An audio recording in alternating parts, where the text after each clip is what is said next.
Hello and welcome back for Game 2, where Cloud9 will be facing off against Golden Guardians. And if you want to catch these teams live, join us here in the LCS studio in Los Angeles, California. Tickets are available at riot.com/LCS. Yeah, shout out to everyone who made their way through the rain today to join us. Thank you, guys. And little known fact, every ticket entitles you to one game of tag with Freak. That's not true.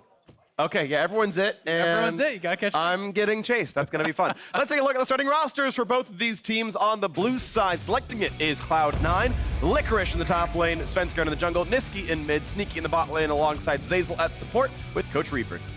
And facing them on the red side today is gonna be Golden Guardians. In the top lane, Solo. In the jungle, Contractz. Mid laner, Froggen. Bot and support gonna be Deftly and Olleh with Coach and Arrow. All right, so following a hyped-up set of roster moves, Golden Guardians, however, had a very rough start, but was supposed to be a layup of Week 1. Yeah, I mean, they fell to the teams that were kind of drafting a lot of hard engage. Those were expected wins for them on paper. You know, FlyQuest drafting so much hard engage in game number 1, where Hauntzer was trying to do kind of the side lane Vladimir thing. That didn't work out. Then in game number 2, when they did try to move over to playing some hard engage of themselves, they were desynced. They were not on the same page. Their engages weren't coordinated, and they really did have a rough Week 1. Yep. Hauntzer, though, individually was a standout, getting advantages in the side lane and certainly looking good. Yeah, he does look very good. He's looked so far great this year, but he's against another NA native talent in Licorice, who is looking, in my opinion, like the best top laner in the entire LCS right now. And I've heard that from him as well, that he thinks he is the best top laner in the league. So certainly, you know, gaining a lot of confidence. And this is an exciting matchup because this is, you know, the former kind of best NA top laner that everyone points to in Hauntzer. Yep. And now it's the new hotness. It's Licorice coming through that is extremely hyped up. And despite going 1-1, C9, I do think, had a very strong start overall. Their one loss was to Team Liquid, the team that is, you know, overall favorites for the whole split. Yeah, pretty much everyone says. has them at number 1, and that was a winnable game. They had a strong composition, certainly made some mistakes there that did lead to their defeat, but bounced back very quickly in game number 2, where they crushed 100 Thieves, another team that a lot of people have as a top contender. Absolutely. So, some strong teams here. Golden Guardians, definitely a slow start, but I do think this roster can do good things. Cloud9 are top 3 in a lot of people's minds, and with the couple of stumbles from 100 Thieves, I think a lot of people have moved them up to the number 2 team in North America. So if you're going based on expectations, this should be a C9 win, but it all comes down to how you play on the day, and there's the top lane matchup right on your screen. It's Licorice, it's Hauntzer. They're both excellent players, and we get into picks and bans. And Golden Guardians certainly want to buck some of those expectations. They want to be able to pull off some upsets here because, as we said, Week 1 was supposed to be their easy week. This week they are going up against Cloud9 and I do believe 100 Thieves as well. 2 of the teams that are expected to be near the top of the table. So, you know, if things go to expectation for Golden Guardians, they're staring down the barrel of a 0-4 start, which is really not where you want to be. This is supposed to be the revitalized, revamped roster that is going to get them to playoffs after, you know, 2 very rough splits in a row where they finished 10th place. Well, we'll see what comes through into this one as we get ourselves through the picks and bans early on. So far, Haunt's played mages up in the top lane to try to carry later on, and so far we are not seeing these champions banned away. So the Vladimir and Rise from before are still up, but C9 will get rid of Aurelia. Akali's already gone. Cassiopeia, of course, no one lets really almost anyone pick that champion, except for Griffin, then they just win anyway. But that's the aberration across the rest of the leagues. Yeah, we have seen it come through a little bit. You know, TL was allowed to pick it, and you know, some players they lost when that happened. Well, yeah, they did. They did, to be fair, yes. Yeah. But you know, TL, some of the players, you know, look at that team and say, okay, well, that's maybe a team that isn't going to flex it as much, so you can plan around that more easily. But definitely something you have to be worried about. The Urgot is a champion that can be flexed around quite a lot here. The new hover, I wonder if that's just kind of making fun of Svenskeren a little bit, because a lot of people were throwing some shade his way, rolling it down a little bit in their loss on the new. Yeah, of course, Hauntzer and Svenskeren, former teammates on TSM, now we're neither on that roster anymore. They look a little bit different. In the early lock-in for Draven, definitely had Draven banned against him. I think it was actually both games. Yeah. This is the first time he's been allowed to pick Draven in the entire 2019 season, and he locks it in when it's allowed. Lee Sin alongside that for Contractz. This is already a spicy lineup. Yeah, globally we have been seeing more and more Draven so far. Sneaky has played back-to-back Ezreal games. Not sure if he's going to want to go for that style of matchup. If you do want to just play to farm it out, to play safe, you couldn't go for something like that. but it can be pretty dangerous playing some of the more kind of short-range brawl-it-out style champions. So maybe simply the third straight Ezreal game here for Nisqy, and I think that's what we're getting. Yeah, certainly a strong champion. We saw Sven pop off with it, so I think it's a good champion to have around, certainly a priority. Everyone taking their turn, hovering Nunu. Why not? You know what? That's okay. You do what you want. I do find it interesting so far across 9.2. Lee Sin is the third most contested jungler behind Aatrox and Sejuani. Aatrox, of course, kind of ubiquitously powerful, receives a lot of bans, but Sejuani also a pretty common one. Either way, Lee Sin is going to be up here yet again, and it will be two early game aggressive fighter junglers here. With Camille facing off against the Lee Sin. Camille's stock lowered slightly somewhat, but still a champion that I think fits Svenskeren's playstyle. Yeah, we're definitely expecting it to go jungle. I always do feel like I have to at least mention it could potentially be flexed to top lane, but very slim chance I would expect of that. The Urgot certainly, though, could go either way, mid or top. LeBlanc being blinded, we may simply see the Urgot go mid. I've seen a lot of players pretty comfortable into that matchup simply by rushing a cowl. Starting with a corrupting potion, you can be pretty tanky and at least kind of neutralize those sorts of lanes against the LeBlanc. But Rye is going to be taken away. We may see more bans targeted toward any potential mid lane counter picks against LeBlanc. Right, and that seems to make a lot of sense right here. I do find it interesting on a sort of very numbers standpoint. Urgot's taking is actually skewed towards physical. He has a lot of armor for a champion, and so just tends to be good against AD compared to AP. Again, we'll see where that matchup ends up going. I agree that it could be fine in mid lane regardless. Thresh banned away as Cloud9, of course, also need a support pick, and Golden Guardians get first dibs. And I think taking away an aggressive support that can really enable the Draven to really shine, I think makes a lot of sense. Plus Olleh, when you do think about a lot of his best games, they are usually on those aggressive playmakers. When you think back to his Immortals days, where he was really looked at as this playmaking guy, lots of Thresh, lots of Morgana, finding the picks for his team, being that aggressive player. Ornn banned out as well here, waiting to see what Cloud9's last ban will be. Will it be another aggressive support? Keep in mind Zeyzal is a big Alistar main, but Olleh could easily take that away before he gets a chance at doing it. Would you go for a target ban like a Morgana instead, one of those Olleh specials? Draven Morg can be good. No, Sion dropped off. They, of course, know that Golden Guardians needs a top laner, as Cloud9 can always put the Urgot there if they need to. So two potential top lane tanks, and Ornn and Sion are off the table.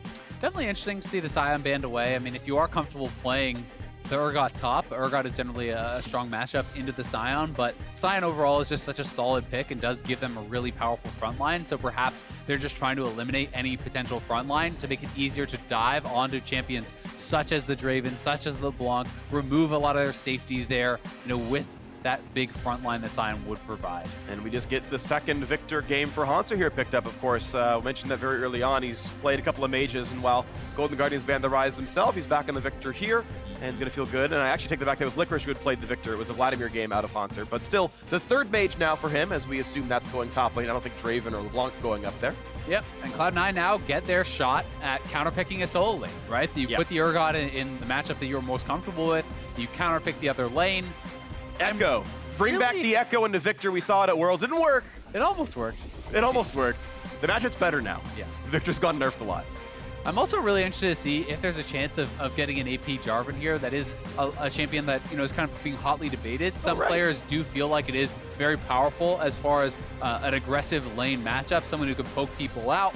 If you want to play that Draven aggressively, dropping those flags for the poke, also giving the additional attack speed could be something that would work there, but obviously if you want to keep Draven safe, Tahm Kench certainly allows you to do that and can arguably kind of accomplish the same thing in different ways. Because you have this Tahm Kench behind you, you can then play much more forward. You can step up, be aggressively trading, knowing that the Tahm Kench can save you. And I think it also is a nice answer to something like the Zoe, where you can chomp someone up out of the CP bubble trouble and really keep them safe.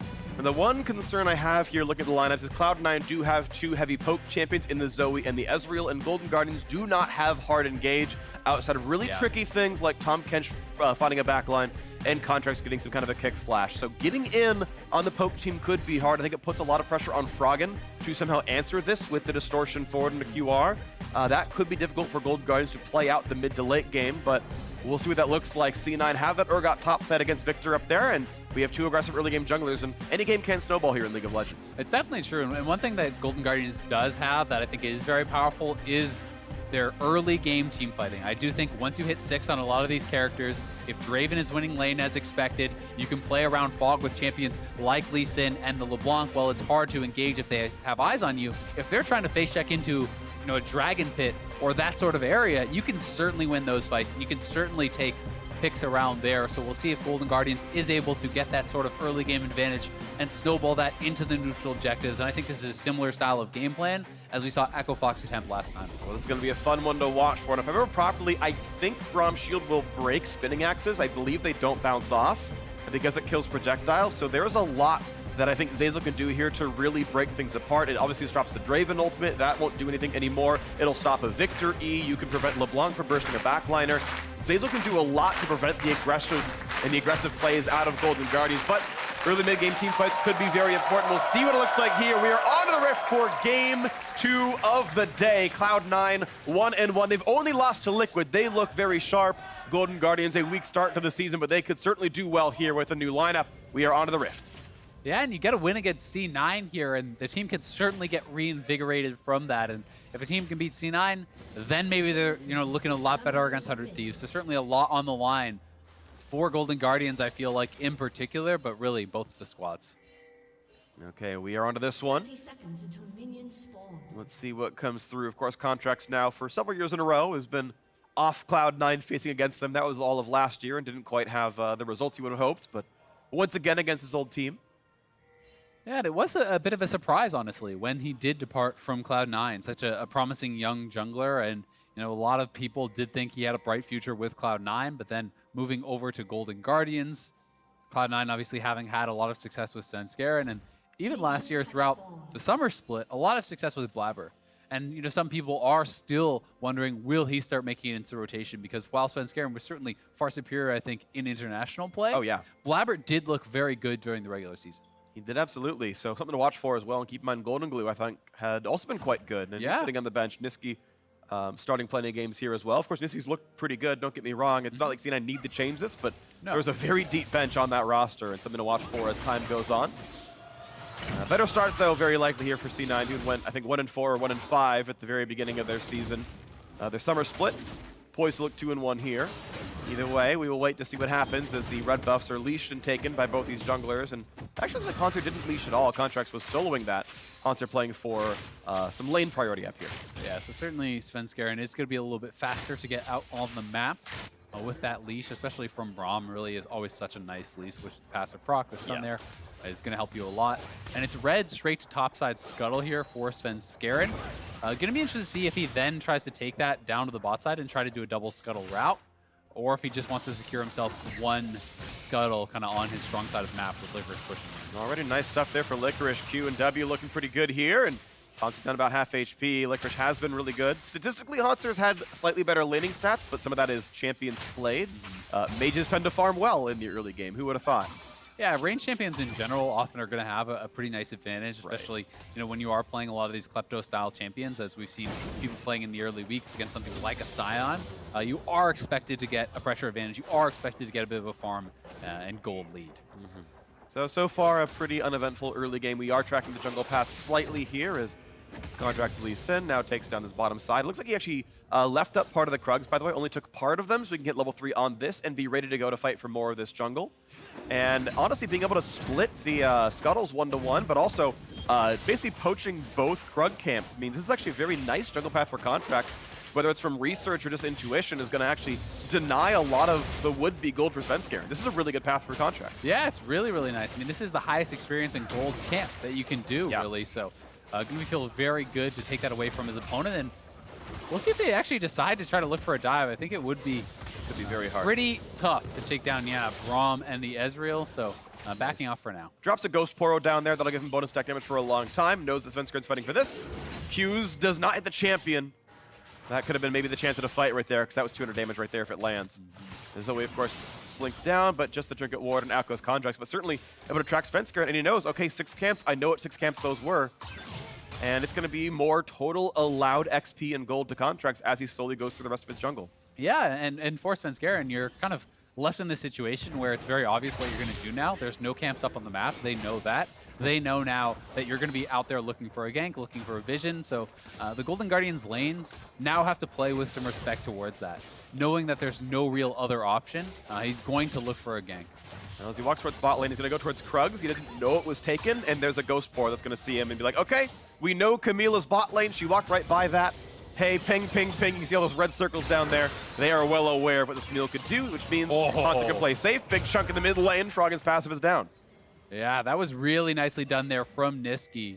And they again ping him. They know right where Camille is. They have been tracking Svenskeren right now, so he will be playing back enough. They know Hauntzer is safe up here, and trading blows back and forth. A very small lead to the Viktor. Yeah, we'll see. You know, they do have a good idea of where the Camille could be. Will they anticipate that he's actually in to do some counter jungling of his own remains to be seen, as he is looking towards they pinged him. Braum and, yeah, pinging over where they think he's going to be. They're actually checking, so they know now he's there. Olleh might be able to push him off this, but yeah, he's higher also. level. Like, Olleh could legit 1v1 Svenskeren right now. Now, Zeyzal's here. That makes it harder. Pull another hook shot. All right, but where's the team? He's got some damage. Suddenly, Braum and Olleh is going to have to be a bit respectful, but forces the flash to the Svenskeren. Deftly's coming across the wall. Will he flash for it? He is! E1 auto! Oh, it's first blood for Contractz! Zeyzal has the blast cone, does get over the wall. Will there be more? It's a sleeping LeBlanc. Froggen can't get in, and Golden Guardians tracked Svenskeren for a minute and a half and found the first blood. That was brilliant. Golden Guardians did such a good job of tracking Svenskeren. As I said, they would know what he had to do, and they did it so excellently. That level 3 Camille comes up, and Olleh timed the Devourer so incredibly well. You do not get that kill if the hook shot is not stopped there. I just like that. Bing, bing. All right, Nisqy's fine. Gets over the wall. Gets rid of the things. This is just so well timed. He actually waits for the hook shot, eats him out of it, stopping that hook shot, meaning Svenskeren really has no way to get out. So he drops the early flash, but definitely is on the roam, flashes in, Contract flash, Q, bend the bullet, hits him around the Braum, and takes him down, and Zeyzal gonna go down as well. Had definitely actually used the blast cone himself to get in there. That might have been a second kill, but still, they're gonna be happy about how this went. All right, good stuff here. Golden Guardians, 300 gold ahead. Feeling pretty good. Momentary top lane advantage, though, now to Licorice as he's pulled Spellbook over to Ignite. And starts roaming down next towards the mid lane after pushing in, maybe putting a ward down, and it's going to look okay. Svenskeren now licking his wounds. Does still have more camps farmed, but you can see the XP difference quite large. It's 5-4, and the advantage of Contractz. He's feeling pretty good on this Lee Sin right now.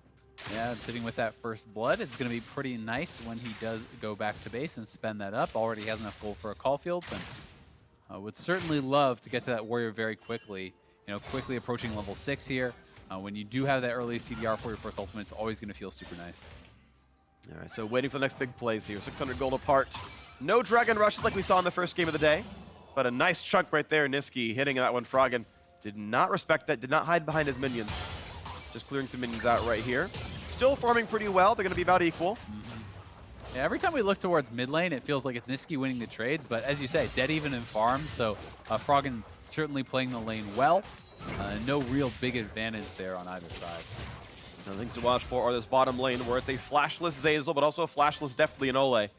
So you kind of expect to see Svenskeren come to gank there. Maybe at 6, you just press R and something's guaranteed to die.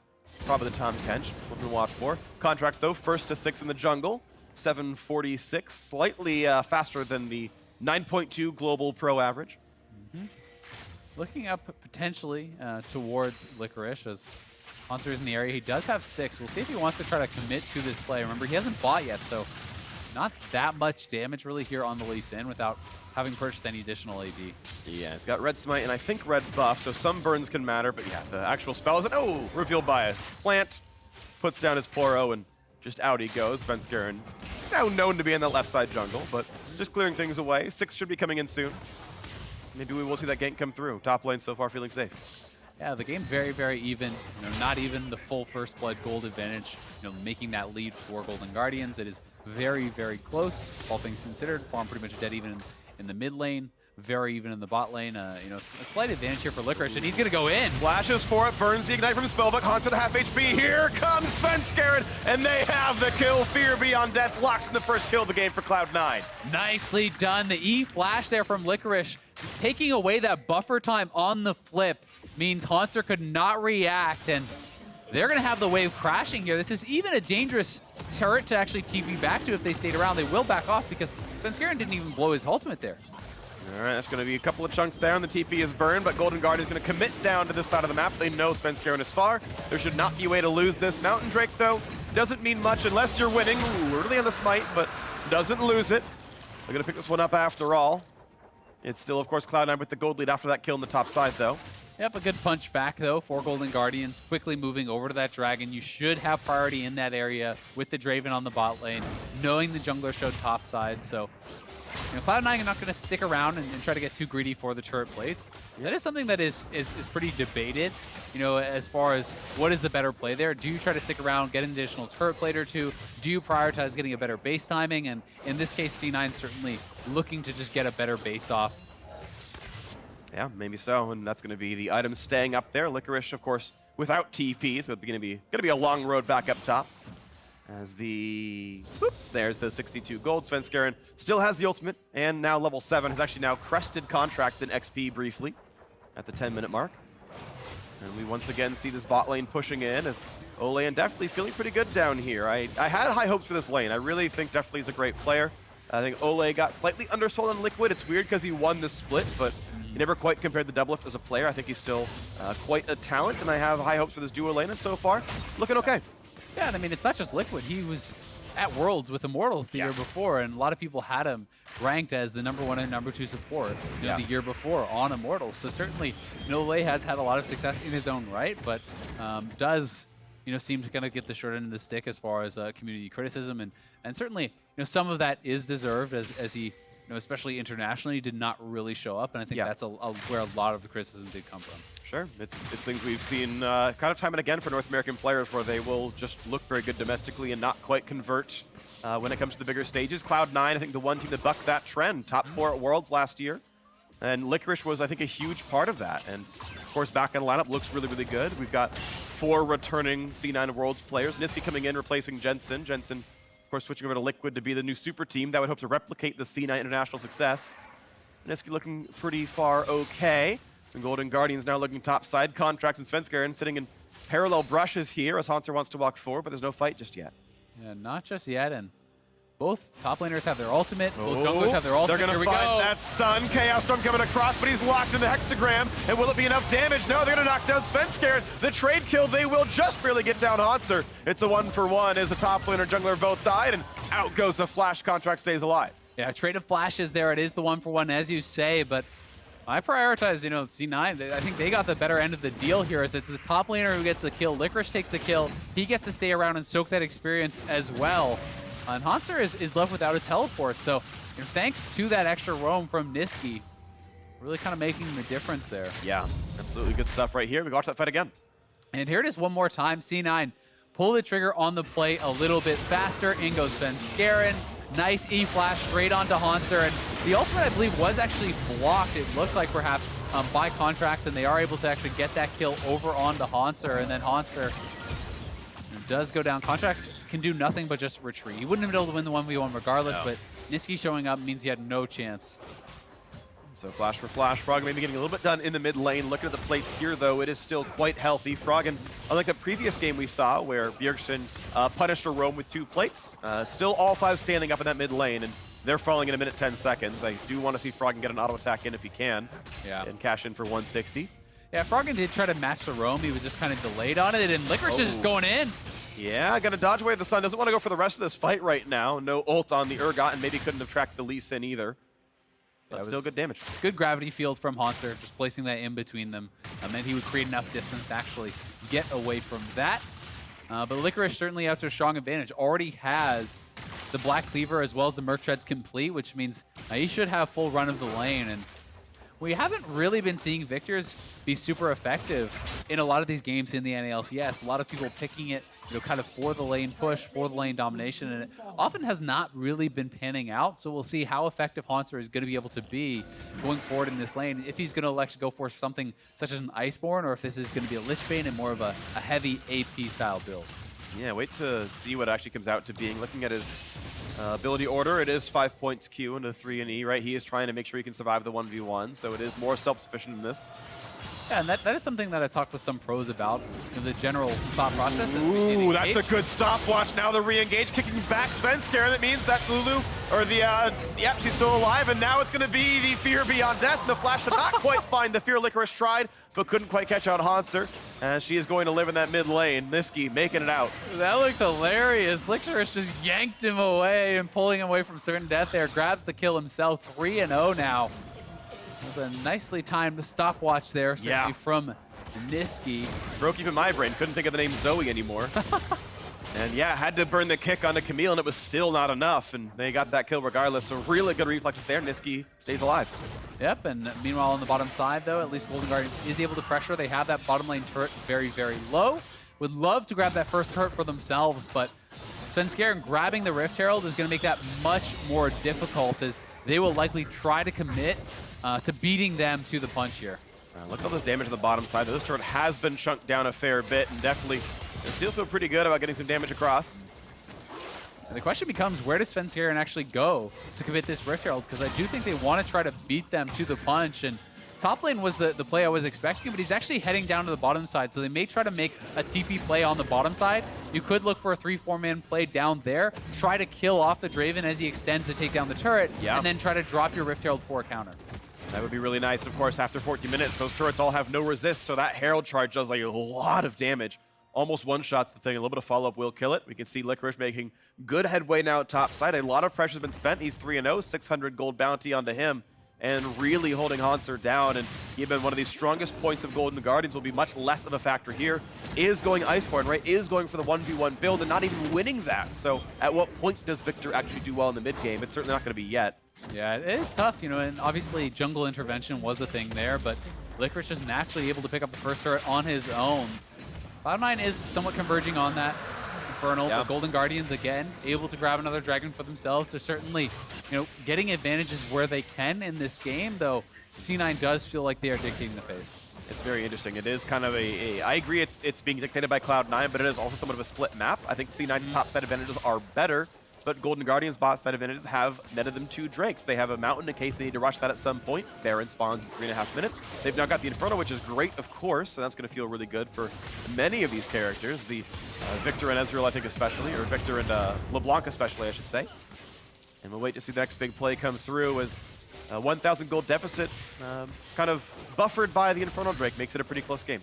Yeah, definitely the case. And Contractz is behind. They're roaming down Froggen as well. They're nice looking for flow. Okay, that's going to be the shield coming up. Q's going to land. He shouldn't probably go for this play unless Froggen's coming around, and that won't be the case. So, no dive to be had. So we're getting a bit of a lone time mid. I will say that the C9 bot lane has also really managed their summoners very well. I think they've timed both the summoner spellbook TP as well as Sneaky's TPs very appropriately to try to delay Golden Guardians from really being able to knock down this turret for such a long time. And you know, Sneaky's sitting on 2 items now with just the Stormrazor on Deftly. Deftly has not gotten a chance to have that base to spend all his gold, and it's giving C9 a lot of pressure elsewhere on the map because that bot lane has yet to collapse. And here's the big chunk from Rift Herald, and that turret's done about 20% here. And a sleeping Lee Sin's got to be careful. Eyes are shut and can't quite get that kill as he jumps away to a ward, but still a big chunk in the mid turret. And C9 will be 2-0 in turret score here. 2,000 gold up. Yeah, and Sneaky can even push in the bottom side, potentially get some damage down on that. They're going to get another charge in the mid lane, so Draven has to head mid lane to try to stop this turret from going down, while Sneaky is free pushing in the bottom side. And the turret drops anyway. Svenskeren almost wanted it in onto Froggen. Can't quite find it here. Red buff going to be grabbed by Contractz, but here comes the rest of the team. Where's the way out? Oh, what a well-buffered E. The charge forward. He's going to stay safe, but safeguards back to Viktor staying alive. Ezreal pushing the bottom lane. C9's not done taking the map over. 2 turrets the mid lane. Top outer already taken, and now bot outer at half. Yeah, and Hauntzer, I don't think he's going to want to TP down there. Sneaky not going to stay around regardless. Will just get another base off, so C9 holding on to their bottom lane turret. 3 turrets to 0 now for them. Have been playing the map very, very well. Licorice certainly had an incredibly strong point here also now. He is on 2 items with the Righteous Glory finish. His engage potential is certainly going up, and they're looking to set themselves up very, very well for this mid game. This is looking really good. So to correct myself from Champion Select, you do not break the axe with the Braum shield, but you still fully absorb the damage from the first shot, and considering Stormrazor is burst damage, it's pretty easy to actually break that down and survive this. But now Froggen in kind of a 1v2 down here if there's a gank to be had, but no. Doesn't play too far up. Svenskeren cannot find his way in. Has to be stated though, Froggen certainly looking pretty strong himself, has the Oblivion Orb, has the Ludens, and likely will have those Sork Boots pretty soon. So if he can get onto someone like Nisqy, yes, he is building some armor, but that is not going to protect him whatsoever from this LeBlanc. So Froggen will have opportunities to find picks there, and there is a tremendous amount of damage in general that can come out from Golden Guardians. If Contractz can find a pick, they certainly have the follow-up to burst someone down. They really do. Scary team comps here. Hauntzer having to pay some respect, and a couple of wards might even track where Lee Sin could come. That means Cloud9 can feel pretty good about doing this. Licorice playing back with his control ward as well, and so far, no crazy aggression. 1,500 gold separates these squads, 25 seconds on Baron spawning. Still the Infernal and Mountain putting Golden Guardians ahead. Cloud spawning in 115. Waiting to see as Contractz does want to get to the bottom lane. Still dodging that ward, knows where the control ward would be. And he's in the fog. Now spotted, they know. And he's going to take down this ward and get rid of more vision from Licorice as the turret's going to fall. Yeah, he just wants to defend Froggen so we can push in, take down that turret, get some of that gold off the map, and Golden Guardians still certainly very close in the gold game here. Cloud9 has kind of had the bit of the run of the map, though. Certainly has been pressuring, and they have a lot of vision up here on the top side. Looking like they're trying to set up, start farming both sides of the jungle, start looking to pressure this top tier 2, and use that to create a zone of control around the Baron. And you can see, Draven ult was actually thrown to Baron to check that. They were nervous about a potential rush. Yep, he's going to come back and reveal once again, but the Baron not yet being taken. It's just simply Cloud9 controlling this part of the jungle and wrenching this away from Golden Guardians. Ward's going to drop down, getting rid of all the vision, and that is a scary minimap to look at. Yeah. Golden Guardians have no idea what they can check for, what they can try to do. Froggen, ooh, that could have been scary if it was someone else there going for that play. Contract's going to be sleeping, he's drowsy, and getting picked up by Olleh, staying alive. Yeah, we'll stay alive. Worth noting, the Sterix has come through for Svenskeren, so he is on another very strong 2-item power spike. So many people have been going this style of build. With Tiamat's gold increase a couple patches ago, a lot of people started moving away from Tiamat on Camille, rushing the Warrior, picking up Asterix for a really kind of cost-effective, powerful 2 items. And it's very, very effective as a result. It gives you quite a bit of durability in these team fights here, too. And now Cloud9 pulls the trigger while Nisqy and Zeyzal are zoning them out. Froggen is waiting in the wings. He knows maybe that something is up, but look at the rest of Golden Guardians. They are not playing for much of this at all, and it's Froggen losing health and losing health. Olleh gets a ward down, but there's no one nearby. Lee Sin is spotted in the mid lane. There's still no vision. Zeyzal walks over Froggen. Can he somehow make a blind miracle steal? He's not going to make it happen. Double smite comes through. Cloud9 picks up the Baron uncontested. Yeah, doing that so well. And Contractz is going to get solo killed as well. Nisqy adding insult to injury, knocks down Contractz, and Froggen barely missing Sneaky on that recall. C9 just dominated the vision game there on the top side. Golden Guardians never really made the concerted effort to walk in as a team and try to reestablish some of that vision. So they simply kept Zeyzal and Nisqy poking and prodding around the mid lane, never really allowing Golden Guardians to get back in there. And this was just so well done. The double smite to secure that, and then look over the wall. The engage range here from Nisqy, so far away, taking out Contractz. And that's looking very good. Cloud9 up sizably here, 2,000 gold. They've got the Baron buff on as well, and they're going to keep pushing around. Licorice being used in the side lane. He's the split push that they're using here. Does have the TP available. Only member other than Nisqy on the team that has the summoner. Knocks down the outer turret. 4-1 in this score. Baron still on for a solid 2.5 minutes. They've got a Drowsy, but no follow-up just yet. Big play for Froggen. He's gonna solo kill Sneaky. That was absolutely huge. Knockout's gonna find him even over the wall. Will there be the trade? He's targeted, but they're not quite finding that just yet. Yeah, it's the clone with stuff on, so yeah, that was actually really good movement from Froggen. Pretty tricky with that clone, juking with the clone and just walking straight away with his actual character. Yeah. So really big play there from Froggen, delaying the Baron buff, allowing them to stay in this game. You really had to think they needed to keep their turrets safe. You don't want to just bleed out too much gold off the back of that really nice Baron rush from C9. Well, they're going to get at least some other objectives, even with their bot laner missing. A Sneaky respawns now, and maybe wants Magic Resist in that build somewhere, and gotta have to find a place to put it in. We see Banshee's Veil somewhat from champions like Kai'Sa, and certainly Ezreal skills have AP as well. Might want that somewhere in the build. Yeah. Ooh, not quite that one. The Drowsy's not going to be able to get the kill. And again, grabbed by Olleh. He's going to be just fine. But this is such a nice position here from C9. Having Nisqy and Zeyzal and Svenskeren threatening over on the side. Look at the 3 pink wards that they have in this side of the jungle, concretely controlling the vision around this area and making it so scary for Golden Guardians to ever step up to try to defend the turret. Because if you walk all the way up to try to hit those range creeps, you don't even know if the flank is coming behind you at that same time. So C9 utilizing that vision again to push in here. Hauntzer flashless at half HP, almost tagged by Ezreal, but the dive forward, they've got the damage. Another kill picked up now for C9. The fight continues as Svenskeren pushed back, pushed out half HP. Deftly still untouched in the back line, but just simply not finding anyone to actually hit right now as the inhibitor turret in the mid lane falls down. 4,000 gold puts C9 ahead. They're fighting for the inhibit itself, and would you even fight this 3v5 as Guardians wait for Contractz to come back in? Froggen looks at the play, blocked off though. Zeyzal stops the Q, inhibitor falls, and C9 can walk away cleanly. Yeah, Cloud9 really is just showing off how impressive their vision game is, how big of a difference it is between these two teams in that regard. I think just dominating the vision game, and that is really what got them the Baron. That is what is getting them all this zoning and threat from the Zoe and the Ezreal as well. They are not having to poke from an area where Golden Guardians can watch the Zoe. Nisqy is always coming out of fog, always coming out of these dark areas, and it makes it so tough for the Golden Guardians to actually navigate these fights correctly.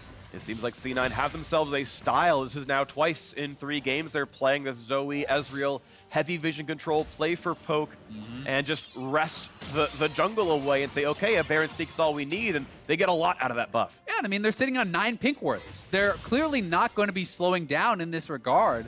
You know, you look over at the other side, there's 4 sitting in the inventory of Golden Guardians. You know, Froggen is still sitting on a Dark Seal and an Amp Tome, no pink wards in his inventory. So Cloud9 is making a very concerted effort to always have pink wards on their person, and that is a big reason that they are dominating the vision game. Well, we'll see if GGS can find their way back into this one, but so far it's been downhill. Maybe a 0-3 start for the 10th place team from last split. Froggen looking for the play, finds the root. Zeyzal wants to flash out, sneaky in the front line, looking for someone to hit, finds Contractz for a Mystic shot. Bit of damage there, and now here comes Svenskeren. Sweeps the back line, goes way far into the back with Deftly, pops the stopwatch. They gotta be careful. Contractz is down, but watch out for Svenskeren. Tagged up, slow, but not dead. Now Hauntzer has to keep running and doesn't get the blast code here, so Licorice is on the chase on this side. Meanwhile, it's not gonna be easy now for Tahm Kench. It is gonna be a trade kill, though. Hauntzer finding himself the 1v1. That's something picked up as the LeBlanc came down as well. Froggen making that one come through, but it's still C9 only losing 1 and picking up 2 kills for themselves. Yeah, Froggen trying to make some plays here to keep Golden Guardians in this. Nisqy is hunting him. Oh, I don't think he saw him. I don't think he actually would have seen him over the wall there. Doesn't yet have the vision. Yeah, he's just guessing where he is. We'll see if he actually guesses right, but nah. Looks looks like they're just heading back up towards the top side, so C9 cannot finish it out just yet, but picking up even more gold. 7 turrets now, 2-2. But certainly have been doing very well in that regard, but Froggen showing off the power still that he has. He has the Morellos, he has the Stork Boots as well as the Luden, so definitely has the potential to burst someone down, and here it is, Sneaky jumping in aggressively, trying to get that poke down. You can see the Ezreal ult when it goes through the team, how much damage that is getting down. Svenskeren diving in, Licorice into the back line, and the whole team really just piling in to shove Golden Guardians back. And Nisqy, that was a really good stopwatch that did at least keep Olleh alive for a bit, and he's barely able to get taken down, but then Froggen on the side does trade 1 kill back. And that was nice, just coming over the wall and spotted him. And that was well done. So a single kill coming through. Froggen having a decent game. 2 of the 4 kills belong to him, and he's 0 deaths, but sadly it's just not enough coming through right now. Froggen on the way out. Oh, what a bubble. He's sleeping, and he does not have a way to exit this one. Certainly not. They're going to wait it out, and Sneaky grabs the kill here. His first of the game. And Golden Guardian's strongest member is now down with Baron there, and they have a sleep onto Contractz. They're chasing. Well, they have the play. No ult for Svenskeren. No slow just yet. Now finally with the sweep. A kickback that brings him to safety. Now Zeyzal gonna find that Q. The ult there. A stopwatch is not gonna buy more than 2 seconds. He's certainly gonna die. And 2 picked up in a row now. Cloud9, 9-4 on the scoreboard. Yeah, Hauntzer, they're trying to go for some guerrilla tactics here. Pushing it down mid lane, trying to trade back a turret. But he's gotta run as well. He's trying to get out for this one, throws the E, gets back, buys some time with the minions as well, but it's back to Baron here, Cloud9. Not long after it, Respawn are hitting this thing again. Yeah, they have 3 members hitting this. They have 2 members zoning. This is the same setup that they had previously, and Nisqy is actually looking for kills in the 2v3. Well, they're going to try for this one, but at least they're buying time. They know that there's no one to steal this one away, so it will be picked up cleanly yet again. The single spike for Svenskeren grabs it, and this gold lead is almost insurmountable. Yeah, and with the mid lane inhibitor already down, Baron buff picked up, they certainly can look to expand that even further. I think making some really intelligent build choices here too. I like the fact that with Cloud9 snowballing, Nisqy did not pit stop for another tier. He just goes straight into the Gunblade there for the most immediate power. And I actually would not be surprised if he just lost Chapter completed into something like Illudence. I have seen that build a little bit more rarely, just for immediate power instead of waiting for the scaling. See what comes through now. Licorice going to be rooted in place. Do they have the burst damage to kill him off? Svenskeren's around, but it's such a tanky Urgot. He's got Stone Plate. That health bar is far too big. And GGS cannot 3v1 or even 4v1 the top laner. But Nisqy not going to find the bubble just yet, but now over the wall, Froggen once again wants to be the carry. Gets half HP down. Svenskeren's going to burn Flash, actually. We're out some of that one. Hauntzer's TP is stopped because the top lane's being pushed in. This is pretty big. Over the wall he goes, but they're going to find the stun. They're going to find the burst, and they get the kill yet again onto Froggen. The top and hip dying as well. The Guardian Angel will be lost. Yeah, Cloud9 may just be able to end this. These guys just have to keep them busy. Nisqy and Zeyzal are looking to end the game. Olleh finds some safety, but the stun's going to be pretty nice. Deftly still trying to run. They should get the one. Now a 2v2 in the top side of the map. They're going to knock down another inhibitor, but look back towards these turrets. Zeyzal and Nisqy versus Hauntzer plus Contractz. Half HP on this turret. They're getting these chunks down. The minions doing a lot of the heavy lifting. They will knock the inhibitor down. That's going to be dedicated here for Nisqy. And now watch out for Contractz. For the rest of the team coming by as well. They're only a screen away. C9's reinforcements coming up. It's 2 versus the world. And they've got to somehow defend against double Baron buffed waves coming across the bottom turret. Taking fire. Hauntzer cannot seem to clear this one away. C9 likely to make it the road they expected at the start of the season. A 2-1 beginning for the C9 Spring Split. Nisqy's in, the Zoe's 5-0-6. And his Golden Guardians respawn one member. They're going to try to defend, but it won't be enough. The Nexus falls and Cloud9 wins. Very impressive start to the weekend here for Cloud9. A masterclass in vision control from the C9 squad. Never really looking threatened in this one. Really strong play around the map. They played to their strong side of the map. Nisqy and Zeyzal played well in a losing matchup, never really allowing Golden Guardians to snowball on that side of the map, never giving up that turret. And this was just a really intelligent, well thought through game plan from Cloud9. Yeah. And they executed on it almost perfectly. Yeah, looking really, really good is Cloud9. Nisqy looking solid on the Ezreal. Nisqy is, I think, having a very good season so far.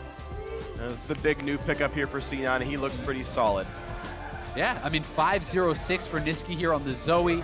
4-0-4 for Licorice. The solo laner's getting a lot of work done. Nisqy was always able to find poke out of vision. And the team set him up so incredibly well for that with all the investment into the pink wards, all the investment into the vision control every time they were sieging, every time they were looking for a pick. And Nisqy made good on that, really was able to get a tremendous amount done and utilizing the Sleepy Bubble through the terrain so well. Well, they beat 100 Thieves, they beat Golden Guardians. Tomorrow they have Counter Logic Gaming, who have not looked good so far in the LCS. So C9 seem likely to have a 3-1 exit to the week, which is pretty solid. It's the opposite of what it was last split. They seem to have found a formula that works. Coming off a very strong performance at Worlds, they still look good. C9, definitely a team to watch. Now, later on, we will hear from Licorice and Svenskeren about that victory, but until they get set up, we've got some replays to show. We've got some things to talk about overall about that game because C9 were controlled the whole way through. Some bot lane priority for Golden Guardians, but never scary. Yeah, it never really amounted to more than a little bit of lane pressure. And the Ezreal with TP, Braum spellbooking TP as well. They rotated their base timings very, very well. They gave up the minimum. And yes, the turret almost went down on the bot side, but it certainly was not nearly enough to match what Cloud9 felt like they were getting elsewhere. Yeah, and it was just top lane kill after top lane kill after top lane kill. Hauntzer never got online on the Viktor. That's what camping can do for you. Those ganks never did come through bot side. And we saw them try a couple of times. Once in a while, we saw Froggen come down the tri-brush. Contractz down there as well. But there was never the dive that never became a kill. I don't think we ever saw an actual kill come through from the Draven down there. Never got to cash in despite some decent farm. And yeah, a 7,000 damage game is not really what you want down there. Yeah, definitely not what you're looking for. You're hoping to get the lane advantage and then be able to snowball that, look for neutral objectives. They did get a couple of the dragons for themselves. I think they had some good responses to what Cloud9 was doing. Cloud9 would go topside. Contractz would take the dragon, make the intelligent response, but it never really amounted in more than perhaps what they got from the initial play. And despite the fact that Froggen had a couple of nice picks for himself, it just didn't feel like it ever really came together. And I think that is something that we've been seeing as a bit of a pattern from the Golden Guardians team. Yeah. There are some good individual plays, but it's never really enough. And this is how far away Contractz is from the Zoe. You can see the range of threat that Nisqy has on this pick. As Contractz is like a mile away, Right. Nisqy says, no, you're still too close to me. Hits him with the Sleepy Bubble Trouble, goes in, finishes off the kill, and that meant there was no threat for them on the Baron. Yeah, and that's one thing that's really cool about people who are good at Zoe is they understand where to stand and be like, yeah, I'm going to be across this wall. I see you wave clearing. There's none of your minions are in the way to block this, so I can shoot this from Fog of War. Got the pick. Certainly some things that helped a lot. They had a lot of jungle control. They got those 2 Barons. Now we're going to send it over to Olleh for that interview. Thanks, Freak. I am here with Cloud9's Licorice and Svenskeren. Guys, congratulations on the win, starting week 2 off right. Now, coming into the split, everyone saw you guys as one of the strongest teams. But Licorice, what do you think of the team strength yourself? I think that it's just taking us a bit to learn to play together as a team again. But I think that once we figure that out, we'll be like top 2 for sure. What do you think's what's there to figure out for you guys right now? I mean, whenever you have a new player, it's just they have a different playstyle that they learned on an old team. Like Nisqy learned a different playstyle on Splice, so now we're just trying to teach him like the Cloud9 style. And as soon as we like work out the kinks with that, we should be really good. And Svenskeren, you have the jungle mid synergy, and there's with Nisqy coming in as a new player, is there a new dynamic that you have to get adjusted to? Yeah, I mean, definitely me and Nisqy have a different dynamic than me and Jensen had, whereas I think Nisqy is a lot better at adapting to what the team needs, whereas he is pretty good at listening to what's going on the map, and he's able to like move from his lane a lot more. So I think he's just pretty good at like watching the map and knowing where to be in the map. And is that affecting the way that you play at all? It makes my job a lot easier when he's always able to move and help me and stuff. So I think we have a pretty good dynamic in just fighting to the death together. And Licorice, today in beating Golden Guardians, you also took down Hauntzer, who was usually known as the best homegrown NA top talent. But I mean, you took him down today, and you have been taking down top laner after top laner across the scene. Pure So- 1v1, by the way. Pure 1v1. Yeah. He's not even the picture. Yeah, no, Svenskeren, he not doesn't him, help yeah. at all. But at what point are you comfortable with saying that I'm #1 and I'm the best here? I mean, I think I am, like right now. I wouldn't say that I'm like by far the greatest. Like I think that if you look at a player like Chovy in the LCK, like he is just smashing everybody. And I don't think I'm like that at that level, but I'm pretty comfortable saying I'm the best top laner right now. Yeah, when are you gonna pick up that 100 KDA? But Svenskeren, what's it been like playing with Licorice of such a top talent? Yeah, I think Licorice is great. I mean, I think, yeah, Eric is just always very consistent on stage, whereas in practice, he's quite different. So he tests his limit a lot in practice, and it might be a little tilting to play with, but on stage, he's always super solid. So we've spoken about how Nisqy has affected the in-game team dynamic, but what about behind the scenes, out of game, during scrims, or even just around the house? How is he affecting the team and the atmosphere? I mean, Nisqy's just a really friendly guy, and he's like a bit trolly too, which is like a good fit for the Cloud9 atmosphere where we're just like a bit less serious than like most other teams, I think. But so far he's just been a great fit, like personality wise. Yeah, I just agree. He's very friendly outside of the game, and in game he's very kind of calm. So it's a super good fit. All right, and so again, coming into the split, you guys and Team Liquid were the strongest teams and these teams to beat. But unfortunately, in week 1, you dropped the game against them, and you don't take them on until week 7. So until then, are there any other teams that you see as formidable opponents until you face them again? I think for me, it's just like the big one is just TSM. It's always just TSM is just like the team to beat because they just have like such a history. And then I know like Dennis here probably really wants to beat TSM as well. So for me, TSM. Yeah, obviously TSM is looking pretty good now. I think Clutch is also looking pretty good. Mm-hmm. I think the top side, Lyra and Huni, is pretty strong. So like they're always going to be pretty hard to beat. Well, guys, thank you so much for the interview and congratulations again. And for everyone else, stick around because up next, we're going to see Bang and Doublelift finally clash in 100 Thieves versus Team Liquid. Don't go anywhere. Deftly's coming across one. Will he flash for it? He is! E1 auto! Oh, it's first blood for Contractz! Kicking back Svenskeren. That means that Lulu, or yep, she's still alive, and now it's going to be the Fear Beyond Death. Cloud9 picks up the Baron uncontested. Yeah, doing that so well. And Contractz is going to get solo killed as well. Oh, I'm fine. No rain. Sorry, Sen. I got a Viktor ult. Viktor no flash, Viktor no flash. Tom's gonna die here. Can we help Zoe any? I don't think we can chase I'm him. good. I'm just LeBlanc. And as Golden Guardians respawn, one member's going to try to defend, but it won't be enough. The Nexus falls and Cloud9 wins.